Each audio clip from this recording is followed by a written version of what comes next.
मैं प्रार्थना करूंगा, दुआ मेरे पास में होती नहीं है, मेरे पास कॉन्सेप्ट ही नहीं है दुआ का। मैं प्रार्थना करता हूँ भगवान से। मोदी का यार तो मुल्क का गद्दार। अब पिछले 1.5 साल से सुनता आ रहा हूँ, बेचारी फिजा खलीफा हर प्रोग्राम में मियाँ साहब आ जाए, मियाँ साहब आ जाए, कब आएंगी मियाँ साहब आ जाए।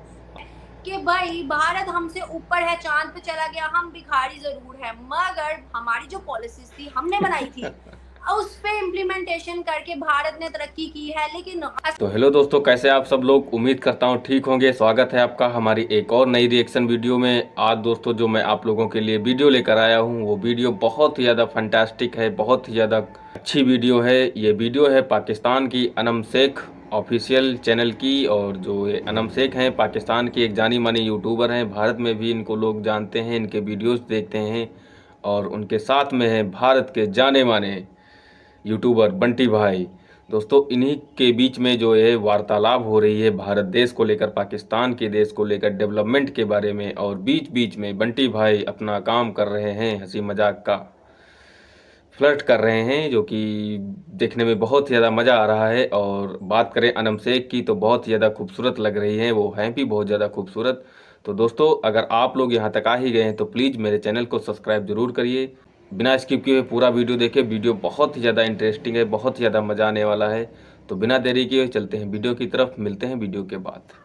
Viewer, this is me Anam Shaikh watching my YouTube channel. तो व्यूअर्स, एक लंबे अरसे के बाद हमारे साथ एक बहुत ही फेमस रोस्ट करने वाली पाकिस्तान को पर्सनालिटी हमारे साथ मौजूद है, HKHR बंटी। सभी जानते हैं हिंदुस्तान और पाकिस्तान में भी ऑलमोस्ट। तो सर बहुत शुक्रिया, आपने हमें टाइम दिया, thank you so much. Thank you. सबसे पहले तो आपका बहुत बहुत धन्यवाद, आपने मेरे को बुलाया। और आपकी सारी ऑडियंस को जय श्री राम, हरे कृष्णा। सर जी आप मुझे बताइएगा, पाकिस्तान के हालात तो आपके सामने हैं, हिंदुस्तान के हालात हमारे सामने हैं। अब दोनों मुल्कों के हालात बखूबी एक दूसरे हम जानते हैं, लेकिन यहाँ पर बैठे हुए हमारे कुछ प्राइम मिनिस्टर्स बड़ी बड़ी स्टेटमेंट्स दे देते हैं। अब आने वाले और इक़्तिदार को संभालने वाले नए हमारे प्राइम मिनिस्टर जो कि अब कहे जा रहे हैं नवाज शरीफ साहब, अब वो आ रहे हैं, उनकी सेहत बिल्कुल ठीक हो गई है ऑलमोस्ट, अब वो आ रहे हैं, इक़्तिदार संभालेंगे। उनका कहना है कि भाई भारत हमसे ऊपर है, चांद पे चला गया, हम भिखारी जरूर है, मगर हमारी जो पॉलिसीज थी हमने बनाई थी, उस पे इम्प्लीमेंटेशन करके भारत ने तरक्की की है। लेकिन अफसोस के साथ हमने पॉलिसीज तो बना ली, लेकिन हम उस पर अप्लाई नहीं कर सके। क्या समझते हैं और क्या कहेंगे इस पे? मेरे को तो आपका सवाल सुनने के बाद इतनी हंसी आ रही है कि मैं बस अपने अंदर ही कंट्रोल करके बैठा हुआ हूँ कि हमारी पॉलिसी थी कि भारत ने उनको अप्लाई करके तरक्की कर ली और हम नहीं कर पाए। तो भाई तुम कर लेते, तुम्हारी पॉलिसी थी तो खैर तुम्हारे पाकिस्तानी आवाम का और पाकिस्तानी पॉलिटिशियन की जो बुद्धि होती है ना वो दिमाग में तो होती नहीं है। वो भेजा फ्राई होती है एकदम घुटनों में या पैरों के नीचे वहाँ होती है। तो इसके लिए अनाप शनाप कुछ भी बक देते हैं।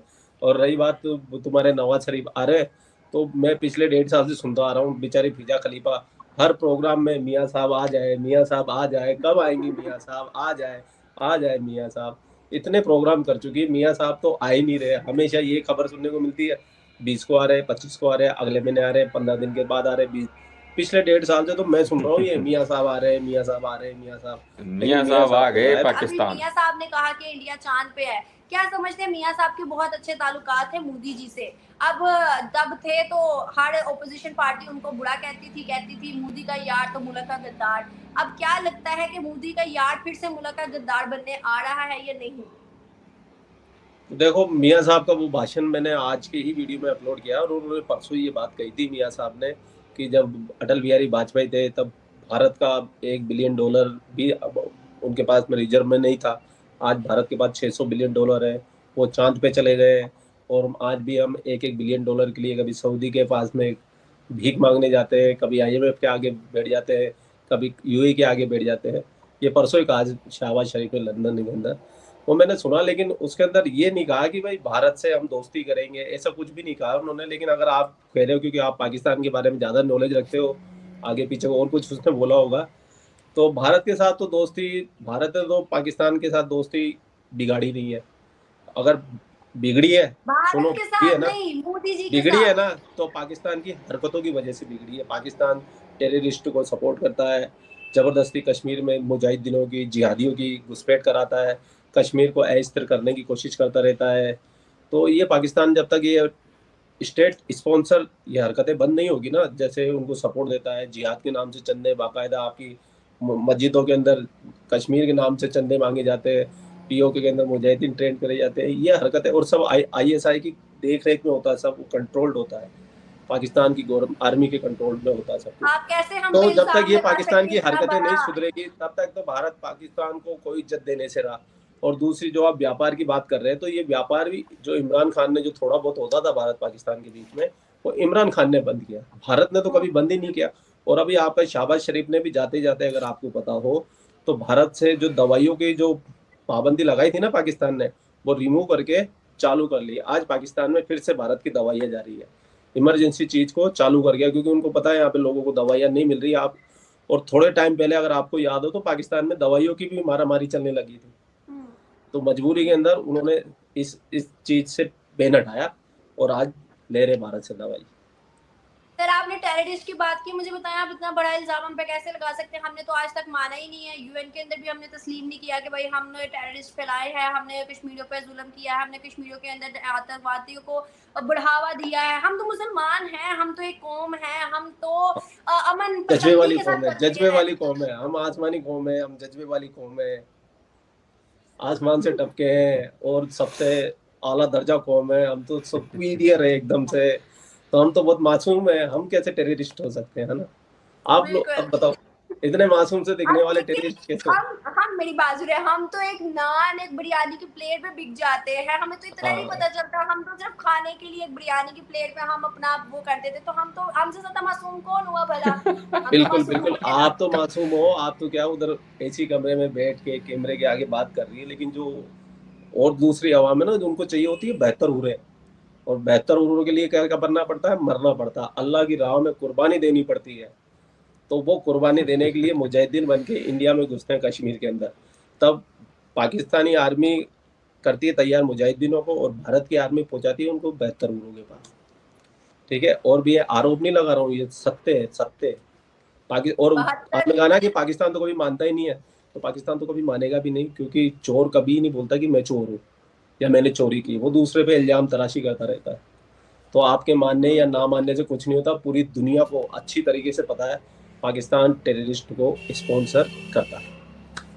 चले भाई, आपकी बात हम मान लेते हैं। फिजा खान पे आते हैं। आपने भी कहा फिजा खान का मियाँ जी आ जाए, मियाँ जी आ जाए। फिजा खान को भारत से बड़ा मसला है, हर अपनी बात में वो ऐसे भारत को कहती हैं जैसे भाई सवाब का काम हो। तो मुझे बताइएगा कि फिजा खान मियाँ जी के आने के बाद अगर अच्छे ताल्लुकात हो जाते हैं तो वो क्या भारत के खुशामद में बोलेंगी या फिर भी जहरी उगलेंगी? बहुत जहरी उगलेगी, वो देखो, वो नागिन होती है ना, नागिन, नागिन का काम होता है जहर उगलना। आप उससे ये उम्मीद लगाओ कि नहीं ये दूध देगी, तो भाई तो आपने सबसे बड़ी गलतफहमी है। आप ये सोचो कि भाई ये इससे मीठा मीठा कुछ उगलेगी, शहद निकालेगी, नहीं भाई, वो नागिन है, वो जहरी उगलती रहेगी, जहर। और अभी कल परसों उसने प्रोग्राम किया खालिस्तान पे, और पूरी दुनिया को ये बताने की कोशिश की है, जो पाकिस्तान आज तक बोलता आ रहा था, आज कनाडा ने भी वही बोल दिया।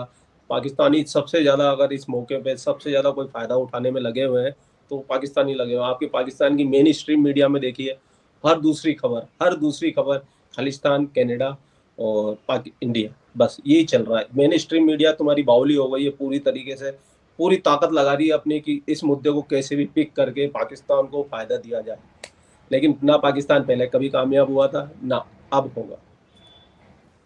चले जी, देखते हैं क्या और होता है। रही आप फिजा खलीफा की बात, तो फिर रुको, फिजा खलीफा की तो सुन लो। तो और फिजा खलीफा कभी नहीं सुधरने वाली, वो भारत के खिलाफ जहरी उगलेगी। बस आजकल क्या थोड़ी सी सॉफ्ट हो गई है, आजकल तारीफ भी कर देती है भारत की। कभी कोई तनकीद करनी होती है किसी पाकिस्तानी पे, तो देखो हमारा पड़ोसी चांद पे चला गया, और हम क्या कर रहे हैं, आज भी क्या कर रहे हैं हम। तो थोड़ी सी नरम पड़ गई, वो भी इसलिए पड़ गई, पाकिस्तान के हालात बस से बदतर होते जा रहे हैं। पाकिस्तान के बाद फॉरेन रिजर्व के नाम पे कुछ नहीं है। आप देखिए, आपके पेट्रोल प्राइस में अभी बीच में फिर बढ़ा दिए, 330 से भी ऊपर चले गए। बिजली के बिल इतने बढ़ के आए लोगों के, लोगों ने सुसाइड कर लिया कई लोगों ने तो, और कईयों ने अपने परिवारों को मार दिया। और ऐसा मैंने तो ऐसा सुना है कि भाई पहले बिजली का बिल ज़्यादा है, किसी ने मोटरसाइकिल बिल भर के दिया, फिर दूसरी बार बिल बढ़ के आया तो किसी ने कार बेच दी, और जिनके पास पैसा ही नहीं था तो उन्होंने सुसाइड कर लिया। अब पाकिस्तान की गवर्नमेंट जागी है, वो बिजली चोरों को पकड़ने में लगी हुई है। देखते हैं। और आप भी वीडियो चालू होने से पहले बोल रही थी 1.25 लाख रुपए का आपका भी बिल आया है, तो भाई तुम खुद दुखी हो अपने आप में। पाकिस्तान को बोलने की जरूरत क्या है? पाकिस्तान तो पूरी तरीके से तहस नहस नेस्ता नाबूद हो ही रहा है धीरे धीरे, वो भी सिर्फ अपनी हरकतों की वजह से। तो आप लोगों ने वीडियो देखी, वीडियो बहुत ही ज़्यादा अच्छी थी, बहुत ज़्यादा इंटरेस्टिंग थी और बहुत ही प्यारी प्यारी मीठी मीठी बातें हो रही थी। बात करें पाकिस्तान की खूबसूरत यूट्यूबर अनम शेख, तो वो भी बहुत प्यारी हैं यार और बहुत प्यारी लग रही हैं। और बंटी भाई की तो बात ही नहीं, हो तो बहुत ही ज़्यादा गॉर्जियस हैं, ओसम हैं। बहुत अच्छी बातें कर रहे थे, बहुत अच्छे टॉपिक पर बातें कर रहे थे कि मियाँ करे, सॉरी सॉरी सॉरी, फिजा खलीफा की भी बात आई। फिजा खलीफा की भी बात की बंटी भाई ने। और मतलब बंटी भाई के अगर आप वीडियो देखें उनके चैनल पर, तो मतलब क्या रोस्ट करते हैं यार। मतलब फिजा खलीफा अगर मियाँ फिजा खलीफा अगर वो वीडियो देखती होगी तो मतलब वो पागल हो जाती होगी यार, वो कुछ कर नहीं सकती बंटी भाई को, वरना उठवा ले। और दोस्तों बात करें इस वीडियो के कॉन्सेप्ट की, तो इस वीडियो का कॉन्सेप्ट था कि जो पाकिस्तान में नवाज शरीफ लंदन से इतने दिनों के बाद इलाज उलाज करवा के मौज मस्ती करके पाकिस्तान दोबारा आ रहे हैं, यानी आ गए हैं और वो शायद प्रधानमंत्री भी बन चुके हैं। इसी पे दोस्तों बेस्ड ये वीडियो थी और इसमें बहुत सी डिफरेंट चीज़ों पे बातें हुई कि भारत कितना आज आगे चला गया है और पाकिस्तान कहाँ रह गया है, पाकिस्तान में बिजली के बिल कितने आ रहे हैं। और ये बड़ी सोचने वाली बात है, एक एक डेढ़ डेढ़ लाख आम पब्लिक के अगर बिल्स आ रहे हैं तो मतलब वो लोग कैसे गुजारा करते हैं यार। हमारे भारत में तो ऐसा बिल्कुल भी नहीं है, इतने महंगे बिल तो किसी के नहीं आते। लाइट सस्ती है, इतनी महंगी नहीं है कि लोगों को कुछ बेचना पड़े या देने में दिक्कत हो। तो और अगर इतनी महंगी पाकिस्तान में बिजली सिर्फ है तो वहाँ फिर और भी तो गैस हो गए, पानी हो गई, खाने पीने आटे वाले तो नाम हमने सुने ही हैं। 150-200 रुपये किलो आटा है, प्याज बहुत महंगा है, टमाटर बहुत महंगे हैं। बट पाकिस्तान की लड़कियाँ बहुत खूबसूरत हैं, ये बात सही है। और अनम शेख जैसी और महफिज जैसी, रिवाहा जैसी लड़कियों को सोचना चाहिए कैसे भी करके नेपाल के रास्ते से कैसे भी करके भारत आ जाएं, भारत के लड़के किसी भारतीय लड़के से शादी कर लें, ज़िंदगी सेटल हो जाएगी यार। ये लोग कितनी खूबसूरत हैं, इनको कितनी ज़्यादा पॉपुलैरिटी भारत में मिलेगी, भारत के लोग इनको कितना ज़्यादा देखना पसंद करेंगे, इनकी लाइफ सेट हो जाएगी। अभी ये जिस व्यूअरशिप के पीछे दौड़ रही है ना, अगर ये भारत आ जाएंगी तो इनकी लाखों, मैं तो कहता हूँ मिलियंस में व्यूअरशिप जाएगी। तो इन लोगों को सोचना चाहिए यार, बंटी भाई को पॉडकास्ट में क्यों बुलाना, ऐसे बुला लो हमेशा के लिए। बहुत अच्छे हैं, बहुत जाने माने भारत के यूट्यूबर हैं, जाहिर सी बात है अच्छी खासी कमाई भी होगी। तो दोस्तों इसी पर बेस्ड ये वीडियो थी, बहुत मज़ा आया, बहुत देखने में इंटरेस्टिंग वीडियो थी।